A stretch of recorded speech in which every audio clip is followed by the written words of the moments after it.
العالمین والصلاة والسلام علی سید المرسلین اما بعد فاعوذ باللہ من الشیطان الرجیم بسم اللہ الرحمن الرحیم۔ ہماری کسی بھی ویڈیو میں کوئی بھی ایک لفظ بھی آپ ایسا نہ پائیں گے جو اللہ تعالیٰ کے حکم اور اس کے نبی اکرم صلی اللہ علیہ وآلہ وسلم کی تعلیمات سے ہٹ کر ہو۔ آپ سے گزارش ہے ہماری ویڈیوز کو آخر تک دھیان سے سنا کریں، یقیناً آپ کی زندگی بدل جائے گی۔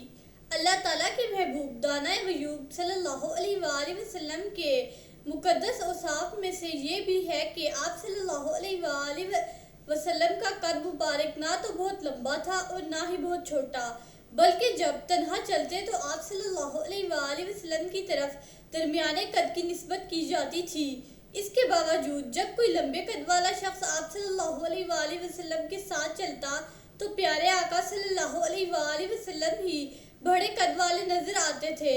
بسا اوقات جب دو لمبے قد والے شخص آپ کے دائیں بائیں ہوتے تو آپ صلی اللہ علیہ وآلہ وسلم قد میں ان پر غالب ہوتے۔ جب وہ آپ صلی اللہ علیہ وآلہ وسلم سے جدا ہو جاتے تو انہیں لمبے قد والا کہا جاتا اور رسول کریم صلی اللہ علیہ وآلہ وسلم کی طرف درمیانے قد کی نسبت کی جاتی۔ حسن اخلاق کے پیکر صلی اللہ علیہ وآلہ وسلم کا فرمان ذیشان ہے، ساری بھلائی درمیانے قد میں رکھی گئی ہے۔ پیارے آقا مصطفیٰ صلی اللہ علیہ وآلہ وسلم کا رنگ مبارک صاف سفید تھا، نہ تو گندمی تھا اور نہ ہی بہت زیادہ سفید۔ یہاں عربی عبارت میں مذکور ازہر وہ رنگ ہوتا ہے جو خالص سفید ہو، نہ زردی مائل، نہ سرخی مائل اور نہ ہی اس میں کسی اور رنگ کی آمیزش ہو۔ آپ صلی اللہ علیہ وآلہ وسلم کے چچا ابو طالب نے آپ کی تعریف و توصیف کرتے ہوئے کہا، وَأَبْيَضُ يُسْتَسْقَى الْغَمَامُ بِوَجْهِهِ سِمَالُ الْيَتَامَى عِصْمَةٌ لِلْأَرَامِلِ۔ وہ سفید رنگ والے جن کے وسیلے سے بارش طلب کی جاتی ہے، وہ یتیموں کی فریاد رس اور بیواؤں کی پناہ گاہ ہیں۔ آپ صلی اللہ علیہ وآلہ وسلم کی صفت یوں بیان کی گئی ہے کہ آپ صلی اللہ علیہ وآلہ وسلم کے جو اعضائے مبارکہ سورج اور ہوا کے سامنے کھلے رہتے تھے، جیسے چہرہ انور اور گردن شریف، ان کا رنگ سرخی مائل تھا، اور جو اعضائے مبارک کپڑے کے نیچے رہتے وہ سرخ رنگ کی آمیزش سے پاک خالص سفید رنگ کے تھے۔ رخ انور پر پسینہ اطہر موتیوں کی طرح خالص مشک سے بھی زیادہ خوشبودار ہوتا۔ آپ صلی اللہ علیہ وآلہ وسلم کے بال مبارک انتہائی حسین اور بہت خوبصورت تھے، نہ تو بالکل سیدھے تھے اور نہ بہت زیادہ گھنگریالے۔ جب آپ صلی اللہ علیہ وآلہ وسلم ان میں کنگھی فرماتے تو ایسے معلوم ہوتے جیسے ریت میں لہریں ہوتی ہیں۔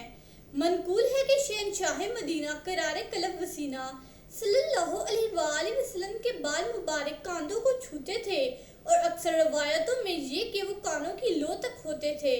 بعض اوقات آپ صلی اللہ علیہ وآلہ وسلم اپنے مقدس بالوں کے چار حصے کر دیتے اور ہر کان مبارک دو حصوں کے درمیان نکلا رہتا، اور بعض اوقات اپنے بالوں کو کانوں پر کر لیتے، جس سے آپ صلی اللہ علیہ وآلہ وسلم کی گردن شریف چمکتی ہوئی ظاہر ہوتی، اور آپ صلی اللہ علیہ وآلہ وسلم کے سر اقدس اور داڑھی مبارک میں کل 17 بال سفید تھے، اس سے زیادہ نہ تھے۔ نور کے پیکر تمام نبیوں کے سرور صلی اللہ علیہ وآلہ وسلم کا چہرہ انور سب سے زیادہ حسین اور منور تھا۔ جس سے بھی رخ انور کا وصف بیان کیا، اس نے اسے 14ویں رات کے چاند سے تشبیہ دی۔ آپ صلی اللہ علیہ وآلہ وسلم کی رضا اور ناراضی رخ انور سے معلوم ہو جاتی تھی، کیونکہ آپ صلی اللہ علیہ وآلہ وسلم کی جلد مبارک بہت زیادہ صاف تھی۔ صحابہ کرام علیہم رضوان کہا کرتے تھے کہ آپ صلی اللہ علیہ وآلہ وسلم ایسے ہی ہیں جیسا آپ صلی اللہ علیہ وآلہ وسلم کے رفیق حضرت سیدنا ابو بکر رضی اللہ تعالیٰ عنہ نے آپ صلی اللہ علیہ وآلہ وسلم کا وصف بیان کیا۔ چنانچہ آپ رضی اللہ تعالیٰ عنہ نے فرمایا، امین المصطفیٰ للخیر یدعو کذاب البدر زیلہ الظلام۔ حضور نبی رحمت صلی اللہ علیہ وآلہ وسلم امانت دار اور برگزیدہ چنے ہوئے بندے ہیں، جو خیر کی دعوت دیتے ہیں، جیسے 14ویں رات کے چاند کی روشنی تاریکی کو ختم کر دیتی ہے۔ سرکار مکہ مکرمہ سردار مدینہ منورہ صلی اللہ علیہ وآلہ وسلم کی پیشانی مبارک کشادہ اور مقدس ابرو لمبی، باریک اور مکمل تھیں، اور آپ صلی اللہ علیہ وآلہ وسلم کی دونوں ابروؤں کا درمیانی حصہ اس طرح چمکتا تھا گویا کہ خالص چاندنی ہے۔ شہنشاہ مدینہ قرار قلب وسینہ کی صلی اللہ علیہ وآلہ وسلم کی نورانی آنکھیں کشادہ اور گہری سیاہ تھیں، اور آپ صلی اللہ علیہ وآلہ وسلم کی آنکھوں میں سرخی کی آمیزش تھی۔ آپ صلی اللہ علیہ وآلہ وسلم کی پلکیں گھنی تھیں اور اس وجہ سے ایک دوسرے سے ملنے کے قریب تھیں۔ آپ صلی اللہ علیہ وآلہ وسلم کی ناک مبارک پتلی، لمبی اور برابر تھی۔ آپ صلی اللہ علیہ وآلہ وسلم کے پیارے پیارے دانتوں میں کشادگی تھی، یعنی ایک دوسرے سے جدا جدا تھے۔ آپ صلی اللہ علیہ وآلہ وسلم جب ہنستے تو دانت مبارک اس طرح چمکتے جیسے اندھیری رات میں بجلی چمکتی ہو۔ بسم اللہ الرحمن الرحیم۔ صلی اللہ علی حبیبہ سیدنا محمد وآلہ وصحبہ وسلم۔ اس درود پاک کے بے شمار فوائد ہیں۔ اس درود پاک کو کثرت سے پڑھنے والے کو دین و دنیا میں کسی چیز کی کمی نہیں رہتی۔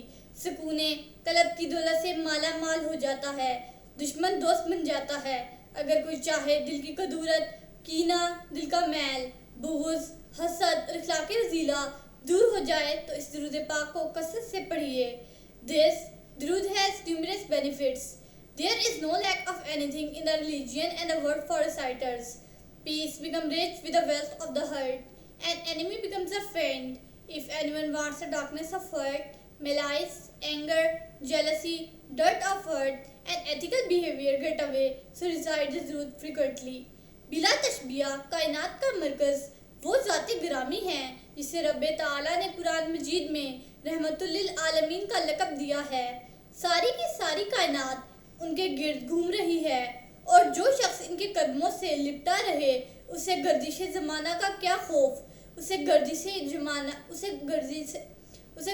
زمانہ اس وقت ہی اپنی لپیٹ میں لے گی جب وہ مرکز کائنات کا دامن چھوڑے گا۔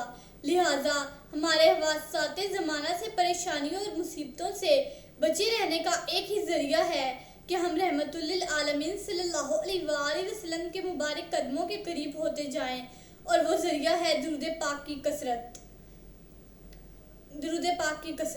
رسول اللہ صلی اللہ علیہ وآلہ وسلم نے فرمایا، اِنَّا أَوْلَى النَّاسِ بِأَكْثَرِهِمْ عَلَيَّ صَلَاةً، یعنی لوگوں میں سے میرے زیادہ قریب وہ ہے جو مجھ پر درود پاک کی کثرت کرے۔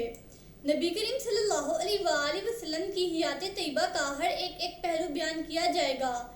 آپ سے گزارش ہے ہماری اور اپنی بھلائی کے لیے ان ویڈیوز کو دیکھتے رہیے۔ اللہ تعالی ہمارا اور آپ کا حامی و ناصر ہو۔ شکریہ۔